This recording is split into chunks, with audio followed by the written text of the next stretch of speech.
Hello students and welcome to my channel. आज के इस वीडियो में हम लोग देखेंगे the remaining questions of exercise like question number 4, 5 and that two last long answer questions.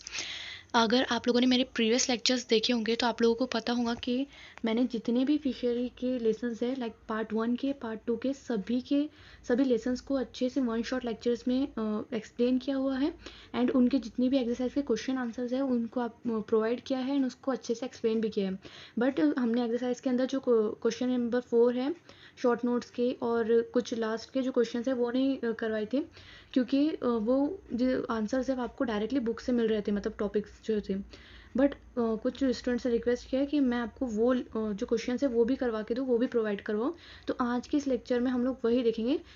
Fishery part 1 का जो लेसन नंबर 1 है एक्वेटिक वीड्स वाला, उसके एक्सरसाइज के हम लोग ये क्वेश्चन देख रहे हैं। और आपने अगर वन शॉट लेक्चर नहीं देखा है या फिर जो प्रीवियस क्वेश्चन है मतलब क्वेश्चन नंबर 1, 2 और जो 3 गिव रीजंस वाले क्वेश्चन तक अगर आपने नहीं देखा है तो प्लीज़ वो वीडियोस भी देख लीजिए। मैं उसकी जो लिंक है वो आपको डिस्क्रिप्शन बॉक्स में प्रोवाइड कर लूँगी।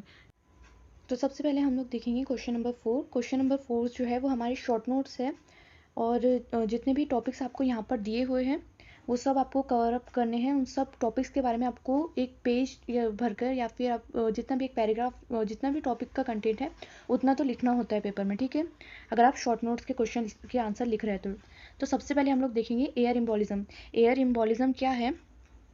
एयर इम्बोलिज्म एक नॉन पैरासाइटिक डिसीज़ है, मतलब जो किसी पैरासाइट की वजह से नहीं होती है। जो वाटर लेवल के अंदर जो हमारी ऑक्सीजन है उसका लेवल बढ़ जाने की वजह से ये डिसीज़ होती है, ठीक है। इसको गैस डिसीज़ कहते हैं, मतलब super saturation of the dissolve oxygen. अगर हमारे जो वाटर लेवल है, वाटर है पानी जिसमें फ़िश को रखा गया है, उसका अगर ऑक्सीजन लेवल बढ़ जाता है तो उस वजह से ये डिसीज़ होती है। इस डिसीज़ में क्या होता है कि जो फ़िश है उसकी स्किन के नीचे, उसकी आइज़ के अराउंड में, स्टमक में, इंटेस्टाइन में और जो ब्लड कैपिलरीज होती है ना उसके आसपास छोटे छोटे एयर बबल्स देखने को मिलते हैं, ठीक है। एंड जिसकी वजह से क्या होता है, इसका सिंबल क्या होता है कि जो फिश है वो 45 डिग्री की एंगल पे मूव करना शुरू करती है, मतलब उसका बैलेंस बिगड़ जाता है और वो उसको नीचे की तरफ मूव करती है, ठीक है, मतलब वो प्रॉपरली मूव नहीं कर पाती है, ठीक है। उसके बाद इसके सिम्टम्स क्या है? रैग्ड एंड टेट्रेड अपीयरेंस, मतलब स्किन का फटा हुआ दिखना या फिर फिश का इम्बैलेंस दिखना। Piling of the skin and bleeding, जो स्किन होती है फिश की वो पील होना शुरू हो जाती है, मतलब झड़ना शुरू हो जाती है एंड उसमें से खून निकलना शुरू होता है, यानी कि ब्लीडिंग होना शुरू हो जाती है, ठीक है। And presence of gas bubbles, जो हमने देखा था कि स्मॉल एयर बबल्स जो है वो गिल फिलामेंट, जहाँ से फिशेज रेस्पिरेशन करती है वहाँ पर गिल फिलामेंट के अराउंड आके जमा होना शुरू हो जाते हैं, हार्ट में, ब्लड कैपिलरीज में, ब्लड वेसल्स में, वहाँ पे आकर वो जमा होना शुरू हो जाते हैं। एंड इसका क्योर क्या है? इसको किस तरीके से क्योर कर सकते हैं? फिश को हमें उस पॉन्ड में से निकाल के किसी और पॉन्ड में ट्रांसफ़र करना है जहाँ पे ऑक्सीजन लेवल जो कम है या फिर नॉर्मल टेम्परेचर और ऑक्सीजन जो है पॉन्ड का है, ठीक है। इस तरीके से हम फिश को इस डिसीज से बचा सकते हैं, ठीक है। आपको समझ में आया कि क्या उसके सिम्टम्स होते हैं, उसको क्योर कैसे किया जाता है और वो डिसीज़ क्या होती है उसके बारे में आपको ऐसा शॉर्ट नोट में लिखना होता है, ठीक है। ये बात हमारा टॉपिक है ट्विन वॉर्म। ट्विन वॉर्म्स क्या होते हैं? एक टर्मेटोड फैमिली से बिलोंग करते हैं, मतलब ऐसे पैरासाइट होते हैं जो फिश के गिल पर इन्फेक्ट करते हैं, मतलब फिश के गिल्स को अफेक्ट करते हैं। जब ये लार्वल स्टेज में होते हैं, जब मतलब अपने एग से हैच हुए बाद जब जो स्टेज होती है वो लार्वल स्टेज होती है, ठीक है। तो फिर ये क्या करते हैं, वो फ्रीली मूव करते हैं वाटर के अंदर इन सर्च ऑफ पार्टनर, उन्हीं के जैसा कोई अपना पार्टनर ढूंढते हैं। एंड उसके बाद वो उसकी जो सकिंग डिस्क है, उनकी जो ऐसे बॉडी के नीचे एक सकिंग डिस्क होती है जिससे वो ब्लड सक करते हैं या फिर जो भी अपना फूड है वो सक करते हैं, ठीक है। उस डिस्क से एक दूसरे से कनेक्ट होते हैं एंड जो लार्वा अपना पार्टनर ढूंढने में फेल हो जाता है तो वो डाई हो जाते हैं, ठीक है। बट जब इनकी पेयर फिश के कांटेक्ट में आती है तो वो क्या करते हैं, उसकी गिल्स को अफेक्ट करते हैं, ठीक है, उसकी गिल्स पर जाकर इन्फेक्ट करना शुरू कर देते हैं, जिसकी वजह से क्या होता है, फिश को ऑब्स्ट्रक्शन होना शुरू हो जाती है रेस्पिरेशन में, क्योंकि जो फिशेज है वो गिल से रेस्पिरेशन करती है, राइट। तो उसको रेस्पिरेशन में प्रॉब्लम्स होना शुरू हो जाती है एंड उसका जो ब्लड सर्कुलेशन वाला प्रोसेस है वो भी काफ़ी हद तक स्टॉप हो जाता है, जिसकी वजह से हमें फ़िश की डेथ देखने को मिलती है, ठीक है। तो ये जो ट्विन वॉर्म्स है ये इस तरीके से फ़िश को अफेक्ट करते हैं, एक पैरासाइट के तौर पर, एक पैरासाइटिक डिसीज़ है जो कि फ़िश को अफेक्ट करती है जिसकी वजह से फ़िश की डेथ हो जाती है, ठीक है। ये था हमारा सेकेंड टॉपिक हमारे शॉर्ट नोट्स का।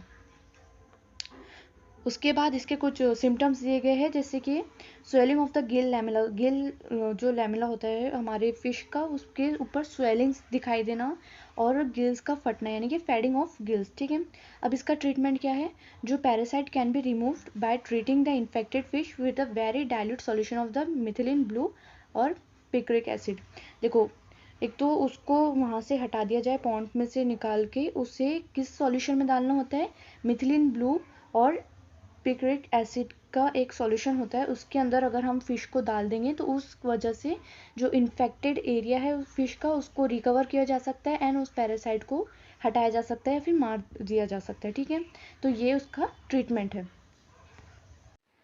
उसके बाद हमारा जो टॉपिक है वो है फिन रूट और टेल रूट। ये जो डिसीज़ है एक बैक्टीरियल डिसीज़ है, कॉन्टेजियस है, मतलब एक फिश से दूसरे फिश को लगने वाली डिसीज़ है।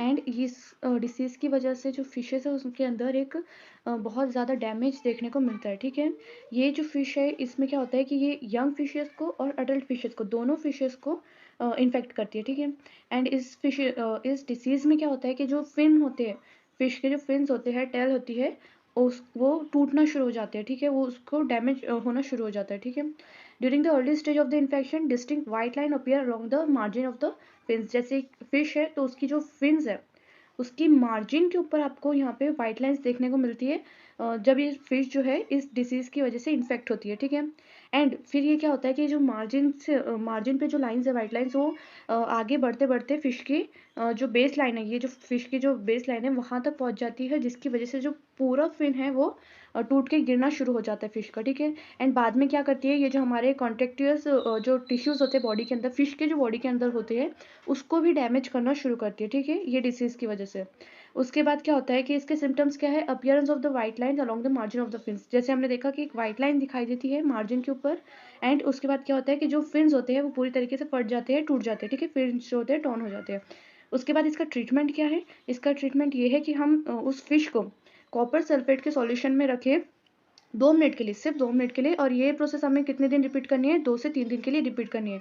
एंड उसका अल्टरनेटिव सॉल्यूशन ये है कि उसी फिश को हम क्या करें कि 1% फेनोक्सिथॉल के अंदर रखें 5 मिनट के लिए, ताकि जो इन्फेक्शन है, जो बैक्टीरियल इन्फेक्शन फिश को हुआ है, वो पूरी तरीके से रिमूव हो जाए और हमारी फिश को इस इन्फेक्शन से बचाया जा सके। और ये बाकी उसके कुछ ट्रीटमेंट्स है। ठीक है, उसके बाद है हमारा topic control of the predatory, उसके बाद है हमारा topic predatory amphibians and their control. देखो, अभी जो है क्वेश्चन नंबर 4 है ये, जिसको प्रीडेटरी एम्फीबियंस, एंड उसके बाद हमारा क्वेश्चन नंबर 5 है कि प्रीडेटरी एक्वेटिक इंसेक्ट्स को कैसे कंट्रोल किया जा सकता है और कौन कौन से होते हैं। एंड क्वेश्चन नंबर 6 जो है ना, उसके अंदर हमें यही चारों टॉपिक्स एक्सप्लेन करने हैं कि कौन कौन से डिफरेंट क्लासेस के एनिमल्स होते हैं जो कि प्रीडेटर्स होते हैं फिशेस के लिए, और उसको कंट्रोल कैसे किया जाता है। ठीक है, तो ये जो 3 क्वेश्चन है ना, उसका हम सीरियल वाइज इसका आंसर देखते हैं। ठीक है, तो सबसे पहले हमारा प्रेडेटरी एम्फीबियंस जो है वो बहुत ही ज़्यादा घातक होते हैं फिशेस के लिए, क्योंकि ये क्या करते हैं, जो अर्ली स्टेज होती है या फिर जो फिशेस की डेवलपिंग स्टेज होती है उसके ऊपर फीड करना शुरू कर जाते हैं। ठीक है, जिसकी वजह से जो फिश फार्मर है उसको हाई लॉस देखने को मिलता है प्रोडक्शन में। उसके बाद ये जो फ्रॉग्स होते हैं या फिर दूसरे एम्फीबियंस होते हैं, वो क्या करते हैं, फिशेस को उसके फूड में या फिर शेल्टर में भी कॉम्पीट करते हैं। ठीक है, और सबसे जो मोस्ट हार्मफुल एम्फीबियन होती है वो कौन है? फ्रॉग। अब इसको किस तरीके से कंट्रोल किया जा सकता है? तो फ्रॉग को कंट्रोल करने के लिए सबसे पहले हमें उसके जो एग्स होते हैं उसको डिस्ट्रॉय करना होता है, या फिर हम उसको क्या कर सकते हैं, उसको स्कूप नेट से भी निकाल सकते हैं, या फिर उसके एग्स के ऊपर जो है वो क्विक लाइन भी डाल सकते हैं। और जो अडल्ट फ्रॉग है, मतलब पूरी जो बड़ी जो वाली जो फ्रॉग होती है, उसको निकालने के लिए क्या कर सकते हैं, हम लोग एक ट्रैप बिछा सकते हैं ताकि वो फिश पॉन्ड में एंटर ना करे और फिशेस के जो डेवलपिंग स्टेज है उसको डिस्ट्रॉय ना करें।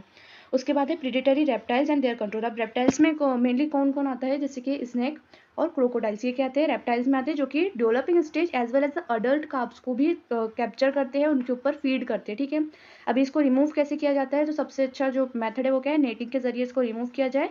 एंड जो वाटर पॉन्ड का इनलेट होता है ना, तो जहाँ से वाटर एंटर करता है पॉन्ड के अंदर, वहाँ पर फिल्टर्स लगाए जा सके ताकि वाटर के साथ साथ अदर प्रीडेटर्स पॉन्ड के अंदर एंटर्स ना कर सके। ठीक है, जिसकी वजह से क्या है, फिशेस बच जाएंगी और प्रोटेक्टेड रहेंगी।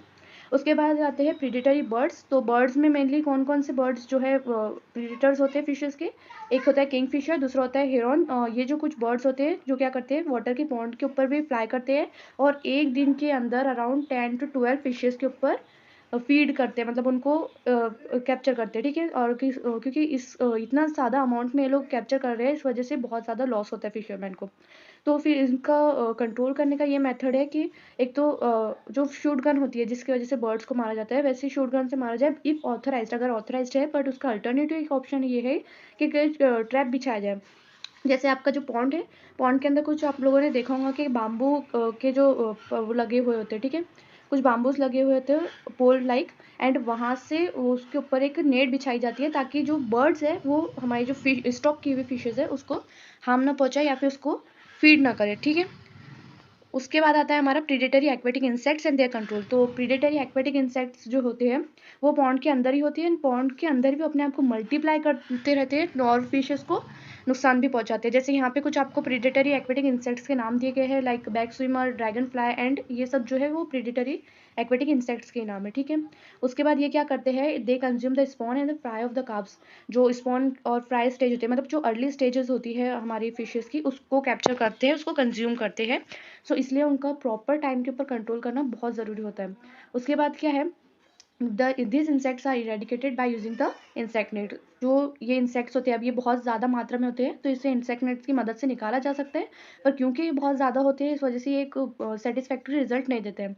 तो इसकी बजाय हमें क्या करना पड़ता है, कुछ केमिकल्स का यूज़ करना पड़ता है वो इंसेक्ट्स को वहाँ से निकालने के लिए, पूरी तरीके से किल करने के लिए। तो कुछ ऑयल इमल्शंस होते हैं जिसका यूज़ किया जाता है, लाइक मस्टर्ड ऑयल इमल्शंस, उसके बाद कोकोनट ऑयल इमल्शंस, या फिर जो कुछ वॉशिंग सोप्स होती है उसको कितने रेशियो में लिया जाता है, 56 kg to 18 kg के रेशियो में लिया जाता है पर हेक्टर के हिसाब से, मतलब इसको लेना होता है, ठीक है। और इसको स्प्रे कर देना होता है 12 से 24 आवर्स के लिए, ताकि जो जितने भी वहाँ पे इंसेक्ट्स प्रेजेंट हैं उसको निकाला जा सके, ठीक है। तो ये थे हमारे कुछ प्रेडेटरी एनिमल्स डिफरेंट ग्रुप्स के, लाइक एम्फीबियंस, रेप्टाइल्स, एव्स और इंसेक्ट्स के, एंड इसको कंट्रोल मेजर्स भी हम लोगों ने देख लिया, ठीक है। उसके बाद हमारा टॉपिक है control of the marginal weeds. Marginal weeds आप लोगों को पता ही है कि हमने वीड के क्लासिफिकेशंस में देखे थे। ऐसे वीड्स जो कि शोर लाइन जो होती है रिवर की वहाँ पर ग्रो करते हैं, एंड इसकी वजह से जो फिशेस हैं उन लोग को बहुत ऑब्स्ट्रक्शन देखने को मिल सकती है, बहुत प्रॉब्लम्स होती है। तो इस वजह से इस मार्जिनल वीड्स को रिमूव करना बहुत ज़रूरी होता है, ठीक है। अब इसको रिमूव कैसे किया जाता है, तो सबसे अच्छा इसके लिए एक केमिकल यूज़ किया जाता है जिसका नाम है टेफिसाइड 80, जिसको 1.2 to 1.5% के हम लोग रेशो में लेते हैं। और उसको किसके साथ मिलाना होता है कि डिटर्जेंट सर्फ जो होता है हमारा, उसके साथ हमें इसको मिलाना होता है ताकि जो हमें अच्छा रिजल्ट मिल सके। उसके बाद एक और केमिकल है 2D4 करके, जिसको भी डिटर्जेंट सर्फ के साथ मिलाना होता है ताकि वो जो मार्जिनल वीड्स है वो कम्प्लीटली रिमूव हो सके। उसके बाद control of the algal bloom and filamentous अलगी।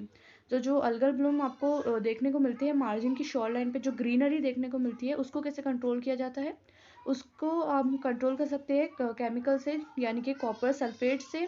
उसके बाद और भी कुछ केमिकल्स हैं जिनकी हेल्प से हम लोग उसे कंट्रोल कर सकते हैं, ठीक है। उसके बाद है हमारा टॉपिक महुआ ऑयल केक।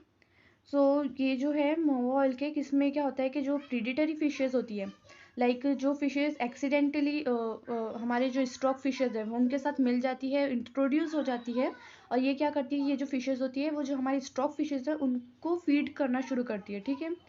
तो ऐसी फिशेस को कंट्रोल करने के लिए जो ये मोवा ऑयल केक है, एक टाइप का पॉइजन, उसको यूज़ किया जाता है। इसमें क्या होता है, it contain 4 to 6% of saponin. Saponin एक केमिकल होता है जिसको आप एक्वियस सॉल्यूशन में डालोगे तो ऐसा फॉर्म लाइक वो फॉर्म करता है, ठीक है। और इसका काम क्या होता है, एक तो ये हमारे जो फिशेज है, जो प्रीडेटरी फिशेज है उसके ब्लड स्ट्रीम में जाता है थ्रू द बकल कैविटी, और गिल्स के थ्रू वो क्या करता है, ब्लड स्ट्रीम में जाता है, एंड वो जो आरबीसीज होते हैं उसको हेमोलाइज करते हैं, मतलब उसको डैमेज करना शुरू करता है, जिसकी वजह से जो फिशेज है उनकी डेथ देखने को मिलती है, ठीक है। एंड कंप्लीट रिमूवल के लिए इसको कितना अप्लाई करना होता है, 200 ppm टू 250 ppm में अप्लाई करना होता है, ठीक है। और इसको जो इसके बेटर रिजल्ट के लिए इसको 15 डेज तक जो है पॉन्ड में डालना होता है, ठीक है। उसके बाद हाँ, इस जो पॉइजन इसका एक और बेनिफिट है कि ये क्या करता है, जो प्रोडक्शन ऑफ प्लैंकटन है उसको भी बढ़ाता है, लाइक फाइटो प्लैंकटन होती है, जू प्लैंकटन होती है, जिसके ऊपर बहुत सारी जो फिशेज होती है वो डिपेंडेंट होती है, उसको एक नेचुरल सोर्स की तरह कंज्यूम करती है, तो उसकी जो वाटर की न्यूट्रिशियस वैल्यू है वो भी बढ़ाता है। तो इस वजह से ये अच्छा भी होता है, और वो जो प्रीडेटरी फिशेज है उनको किल करने में भी हेल्प करता है। उसके बाद हम लोगों का है कि vegetation of the bottom zone and it's control. Vegetation जो होता है बॉटम जोन में वो मोस्टली क्या होता है, इमर्जेंट वीड्स की वजह से जो है वेजिटेशन होता है बॉटम जोन के अंदर। क्योंकि इमर्जेंट वीड्स क्या होते हैं, जो बॉटम एरिया होता है हमारे पॉन्ड का, वहाँ पे जाके ग्रो करते हैं, रूटेड होते हैं, लाइक नैम्फिया, वाटर लिली और ऐसे जो लोटस है, ये लोग क्या करते हैं, नीचे जाके जो है वो अपने रूट्स जमा लेते हैं, एंड जिसकी वजह से जो फिशेस हैं उनको बहुत ज़्यादा मूव करने में ऑब्स्टेकल होती है, एग लाई करने में बहुत ऑब्स्टेकल्स होते हैं, ठीक है। तो इसको रिमूव कैसे किया जाता है? इसको रिमूव करने का अच्छा एक इफेक्टिव तरीका है कि हम जो टेफिसाइड 80 वाला केमिकल है उसको यूज़ करें, या फिर 2,4-D वाला जो केमिकल है उसको यूज़ किया जा सके डिटर्जेंट सर्फ के साथ। तो इस तरीके से इसको कुछ रिमूव किया जाता है, ठीक है। उसके बाद है हमारा topic suitable weedicides. Suitable weedicides को अब समझो वीडिसाइड्स होते क्या है।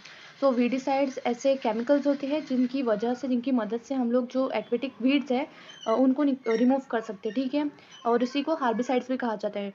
तो इसकी जो प्रॉपर्टीज़ होती है वो क्या होती है कि एक तो ये चीप होना चाहिए, इजीली अवेलेबल होना चाहिए, और जो वीडिसाइड्स है उसको थोड़े ही डोज पे डालने पर हमें जो है इफेक्टिव रिजल्ट्स मिलने चाहिए। उस जो एक्वेटिक वीड्स है, जो टारगेट है एक्वेटिक वीड्स है वो रिमूव हो जाने चाहिए। उसके बाद जो है ये जो है वो टॉक्सिक नहीं होना चाहिए फिशेस के लिए या फिर फिशरमैन के लिए एज अ केमिकल। ये किसी भी तरीके का इसमें टॉक्सिक नहीं देना चाहिए फिशेस को, ठीक है। उसके बाद जो है इसकी जो वाटर है, पॉन्ड का जो वाटर होता है उसको पॉल्यूट नहीं करना चाहिए, एंड जो फर्टिलिटी है हमारे वाटर की वो मेंटेन रहनी चाहिए। इसकी वजह से जो हमारी पॉन्ड की फर्टिलिटी है या फिर टेम्परेचर है या फिर उसमें कोई इम्प्योरिटीज़ नहीं आनी चाहिए, ठीक है। एंड लास्ट वन इज़ कि इसको यूज़ करने के लिए हमें कोई अलग से कोई जो इक्विपमेंट है उसका वो इम्पोर्ट ना करना पड़े, ठीक है, उसकी रिक्वायरमेंट ना हो। तो ये कुछ आइडियल प्रॉपर्टीज़ है एक अच्छे एक्वेटिक वीड की, सॉरी एक अच्छे वीडिसाइड की, ठीक है, एक्वेटिक वीड्स रिमूव करने के लिए। उसके बाद बहुत सारे टाइप के एक्वेटिक वीड्स होते हैं। हम लोगों ने क्लासिफिकेशन में देखा है कि फ्लोटिंग एक्वेटिक वीड्स होते हैं, सबमर्ज्ड एक्वेटिक वीड्स होते हैं, उसके बाद इमर्जेंट्स होते हैं, तो ठीक है। अब इन सबको अलग अलग तरीके से अलग अलग केमिकल का यूज़ करके रिमूव किया जा सकता है, क्योंकि अलग अलग जो पार्ट होते हैं पॉन्ड के वहाँ पे ग्रो करते हैं। जैसे कि फ्लोटिंग एक्वेटिक वीड्स है वो जो है सरफेस के ऊपर ग्रो करते हैं, वहीं पे रहते हैं, ठीक है। तब उसको कैसे रिमूव किया जा सकता है? तो सबसे मेनली जो दो मेनली केमिकल्स होते हैं जो यूज़ किए जाते हैं, एक तो होता है 2,4-D और उसके बाद होता है टेफेसाइड 80। ये जो है ज़्यादातर यूज़ किए जाते हैं वीडिसाइड्स को वीड को रिमूव करने के लिए, ठीक है।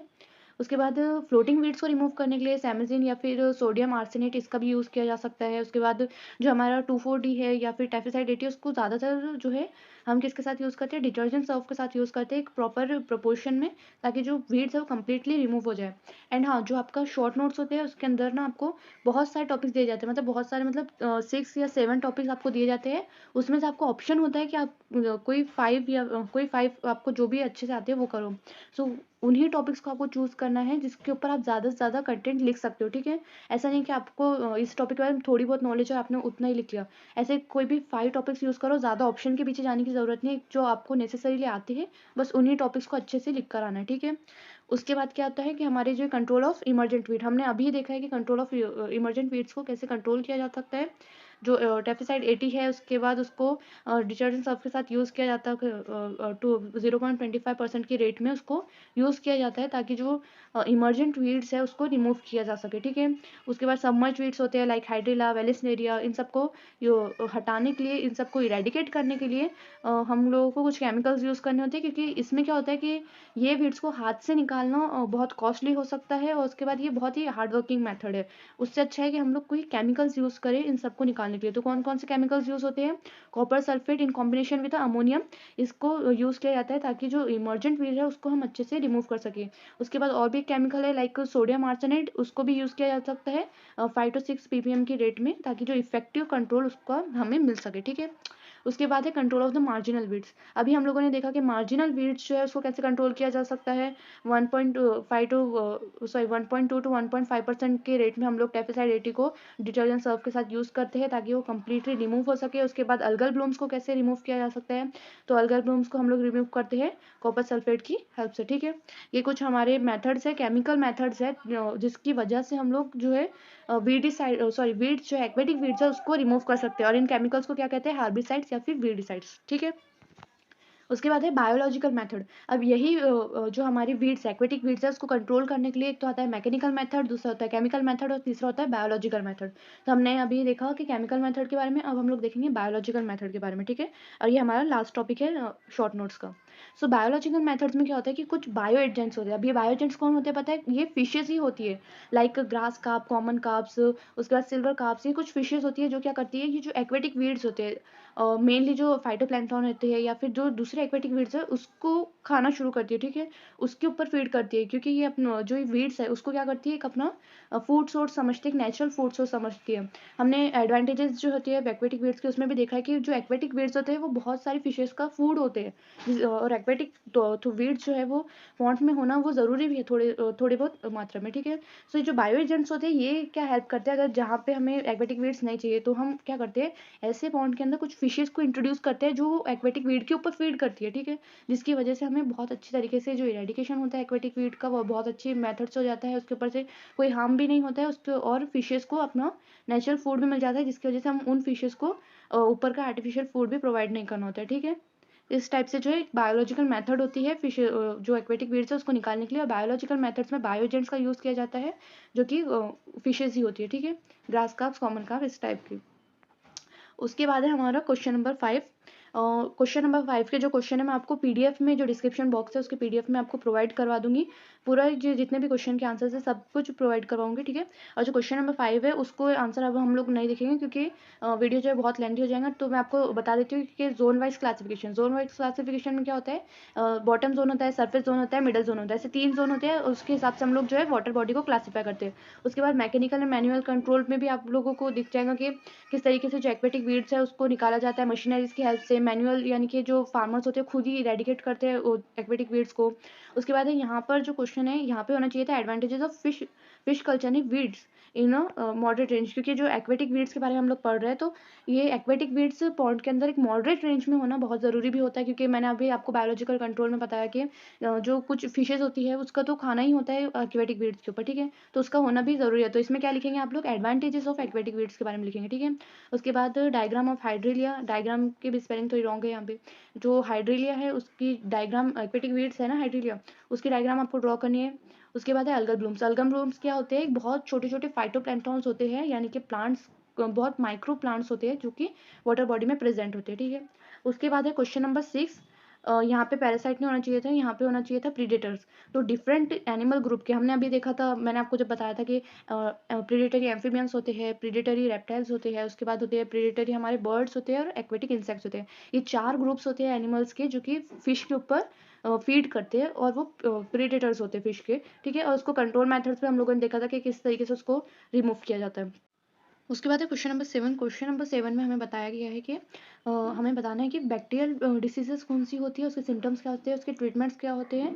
एंड ये जो क्वेश्चन है वो बोर्ड के पर्सपेक्टिव से बहुत ज़्यादा इंपॉर्टेंट है, क्योंकि जो बैक्टीरियल डिसीज का क्वेश्चन है काफ़ी बार पूछा जाता है, एंड जो लॉन्ग आंसर क्वेश्चन होते हैं ना आपके वो मैक्सिमम बुक से ही पूछे जाते हैं, ठीक है, तो इसको अच्छे से करके जो। तो सबसे पहले हम लोग देखते हैं कि बैक्टीरियल डिसीजेस कौन कौन सी होती है, उसकी ट्रीटमेंट कौन क्या क्या होता है, ठीक है। तो सबसे पहले जो बैक्टीरियल डिसीज होता है वो बैक्टीरिया, पर्टिकुलर एक बैक्टीरियाज होते हैं जिसकी वजह से अलग अलग डिसीजेज होती हैं। लाइक सबसे पहले हमारी डिसीज क्या है, ड्रॉपसी। ड्रॉपसी जो है वो एरेमोनस एसपीसी नाम की एक बैक्टीरिया से होती है, ठीक है। और ये मेजरली जो है मेजर कार्प्स को होती है, जो बड़ी फिशेज होती है लाइक गोल्ड फिश और दूसरे जो कार्प्स होते हैं उनको ज़्यादा इफेक्ट करती है, ठीक है। ये और इस डिसीज में क्या होता है कि जो फ्लूइड होता है बॉडी का वो क्या होता है, स्वेलिंग अप होना शुरू हो जाती है बॉडी के अंदर, जो बेली होती है फिश की वो बहुत ज़्यादा जो सूजन आ जाती है फिशेस की बॉडी के ऊपर, मसल्स के ऊपर आपको देखने को मिलेगी, ठीक है, इन्फेक्टेड फिश की, ठीक है। उसके बाद क्या है, ये क्या करते हैं, intestine highly inflamed and liver is badly affected. जो इंटेस्टाइन है फिश का वो उसको भी बहुत नुकसान पहुंचाती है, एंड लीवर को भी बहुत ज़्यादा डैमेज पहुंचाती है, ठीक है। एंड ये क्या होती है, कॉन्टेजियस होती है। देखो मैक्सिमम जो बैक्टीरियल डिसीजेज होती है ना वो कॉन्टेजियस होती है, मतलब एक फिश से दूसरी फिश को लगने वाली। तो ऐसे में हम लोग को क्या करना होता है कि जो फिशेज होती है, जो इन्फेक्टेड फिश होती है उसको जल्द से जल्द पॉन्ड से रिमूव करना होता है जब हमें उसके अंदर ये सिम्टम्स देखने को मिले। और सिम्टम्स क्या है इसके कि बेली का जो स्वेलिंग अप होना, जो फिश है उसकी मसल्स पे, उसकी बॉडी के ऊपर जो क्या है एक स्वेलिंग देखने को मिलना, ठीक है। उसके बाद क्या है, जो हमारा इंटेस्टाइन है फिश का वो इन्फ्लेमेंट होता है, मतलब वो सूजना शुरू हो जाता है। उसके बाद जो स्केल्स है वो भी टूटने या फिर डैमेज होने शुरू हो जाते हैं, ठीक है। एंड इसका ट्रीटमेंट क्या है, इसका ट्रीटमेंट ये है कि इन्फेक्टेड फिश को हम लोग क्या करें, एंटीबायोटिक में रखें, या कौन सा एंटीबायोटिक में, क्लोरोमाइसिटिन नाम का जो एंटीबायोटिक है, इसकी वजह से जो फिश का ये इन्फेक्शन रिमूव किया जा सकता है। एंड इसमें क्या होता है कि जो क्लोरोमाइसिटिन है इसको हमें वाटर में 60 mg के रेट में डाल के रखना होता है, एंड वाटर के अंदर हमें फ़िश को छोड़ना होता है 3 to 7 डेज़ के लिए, एंड विदाउट फूड, मतलब वो जो फ़िश है उसको सिर्फ 3 से 7 दिन के लिए हम लोग बिना फूड के उसको हमारे वाटर में रखेंगे, ताकि जो बैक्टीरियल डिसीज़ उसके ऊपर हुई है वो पूरी तरीके से रिमूव हो सके, ठीक है। उसके बाद और भी कुछ इसके ट्रीटमेंट्स दिए हुए हैं। उसके बाद है fin root and tail root. ये तो हम लोगों ने अपने जो हमारे शॉर्ट नोट्स है उसमें देख ही लिया। एंड इसमें क्या होता है कि आप लोग ना जो क्वेश्चंस है वो बार बार रिपीट होते हैं, मतलब अगर आपके जो क्वेश्चन है आपको लॉन्ग आंसर में देखने को मिल रहे हैं, उसी के कुछ टॉपिक्स आपको शॉर्ट नोट्स में भी पूछे जा सकते हैं। जैसे कि इसमें हमारा क्या है, fin root and tail root, ये हमको हमारे शॉर्ट नोट्स में पूछा गया था, ठीक है। उसके बाद है हमारा आई डिसीज। आई डिसीज क्या होती है फिशेज के अंदर, ये एक बैक्टीरिया होता है एरोमोनास लिक्विफेशियस करके। इस बैक्टीरिया की वजह से जो ऑप्टिक नर्व्स होती है ना फिश की, उसकी आइज़ का एरिया, आइज़ के अराउंड जो एरिया होता है, या फिर आइज़ जो होती है, उसके बाद ऑप्टिक नर्व्स जो होती है, एंड जो फिश का ब्रेन से जो वेन्स कनेक्टेड होती है उसको इन्फेक्ट करना शुरू करता है, जिसकी वजह से क्या होता है कि फिश के अंदर ब्लाइंडनेस देखने को मिलता है, ठीक है। इम्बैलेंस होता है फिश के अंदर और पूरी तरीके से फिर वो ब्लाइंड भी हो सकती है, ठीक है। उसके बाद इसके सिम्टम्स क्या है कि जो कॉर्निया है आई का, उसके आसपास इन्फेक्शन दिखना। उसके बाद जो आई बॉल है उसका प्यूट्रीफाइड होना, यानी कि टूटना। आई बॉल का जो आइज़ के अंदर जो उसका आई बॉल है वो टूटना शुरू हो जाता है, ठीक है। एंड इसका ट्रीटमेंट क्या है, इसको क्लोरोमाइसिटिन के अंदर रखा जाए 2 से 3 दिन के लिए फॉर 1 आवर, ठीक है। उसके बाद है स्किन अल्सर। स्किन अल्सर एक ऐसी डिसीज़ होती है फिशेज़ के अंदर, जिसमें क्या होता है कि जो फिशेज़ का वेंट्रल जो साइड होता है वहाँ पर जो अल्सर्स जो है दिखाई देना शुरू होते हैं। एंड ये किस बैक्टीरिया की वजह से होते हैं, ये होते हैं सीडोमोनास बैक्टीरिया होता है। आपने बायोलॉजी के अंदर भी पढ़ा होगा इस बैक्टीरिया के बारे में। इस बैक्टीरिया की वजह से जो स्किन अल्सर्स होते हैं फिशेज़ को देखना शुरू हो जाते हैं, ठीक है। एंड ये क्या करते हैं, वो ग्रेजुअली फिर ग्रो कर जाते हैं और मसल्स के ऊपर फिश के दिखना शुरू होते हैं। अब इसके सिम्टम्स क्या है, appearance of the ulcer on the body of the infected जो फिश इस अल्सर से इन्फेक्ट हो जाती है, इस बैक्टीरिया की वजह से इन्फेक्ट होती है, उसकी बॉडी पे पूरे फिर वो पैचेस दिखना शुरू हो जाते हैं। उसके बाद इसका ट्रीटमेंट ये है कि एक तो जो इन्फेक्ट हो चुकी है फिश उसको डिस्ट्रॉय किया जाए, या फिर उसको रिमूव किया जाए उस पॉन्ड जो है वहाँ से, ताकि जो अदर फिशेस है उसको ये डिसीज ना लग सके, ठीक है। उसके बाद क्या है, लास्ट डिसीज है फ्रैंकुलोसिस। जो फ्रैंकुलोसिस ये डिसीज़ जो है वो एक स्पेसीज है बैक्टीरिया की, उसकी वजह से होती है, मतलब उसका स्पेसीज का नाम नहीं दिया हुआ है। उसके बाद इस डिसीज़ में क्या होता है कि जो ब्लड होता है ना फिश का, उसके लम्स बनना शुरू हो जाते हैं, और ये लम्स कहाँ कहाँ दिखते हैं, हमारे स्किन के अंदर दिखना शुरू हो जाते हैं। उसके बाद जो लीवर है, स्प्लीन है या फिर किडनी है, वहाँ पर भी ये दिखना शुरू हो जाते हैं। और ये जो बैक्टीरिया होता है ये यहाँ पर जाके लाइक लीवर में, ब्लड में, यहाँ पे जाके मल्टीप्लाई करना शुरू होता है, ठीक है। जिसकी वजह से जो वो क्या करता है, फिश को पूरी तरीके से डिस्ट्रॉय करने में वो प्रूव करते हैं अपने आप को, ठीक है। उसके बाद क्या है, severe infection of the this disease cause the death of the fish rapidly. अब जैसे जैसे इन्फेक्शन बहुत तेज़ी से बढ़ता है फिश के अंदर, और जो फिश की डेथ है वो देखने को मिलती है, ठीक है। एंड इसके सिम्टम्स क्या है, presence of learn under the skin. Skin जो होती है, जो फिश की जो स्केल्स होती है उसके अंदर, या फिर उसकी जो स्किन होती है उसके नीचे आपको ब्लड के लम्स दिखना शुरू हो जाते हैं। एंड इसका कंट्रोल मेथड क्या है, affected fish are kept in the solution of the chloromycin under the 4 days. 4 दिन मतलब 4 दिन के अंदर आपको क्या करना पड़ता है कि वो जो क्लोरोमैसिटिन नाम का केमिकल है उसके अंदर आपको फिश को रखना पड़ता है उस पॉन्ड से निकाल के, ठीक है। तो यहाँ पे हमारा जो जितने भी एक्सरसाइज के क्वेश्चन जो थे, जो रिमेनिंग क्वेश्चंस थे वो पूरी तरीके से कंप्लीट हो गए हैं। इसकी पीडीएफ मैं आपको डिस्क्रिप्शन बॉक्स में दे दूंगी, ठीक है। एंड अगर आपको इससे रिलेटेड कोई भी डिफिकल्टी हो तो आप कमेंट बॉक्स में मुझे कमेंट कर सकते हैं। And thanks for watching and subscribe the channel.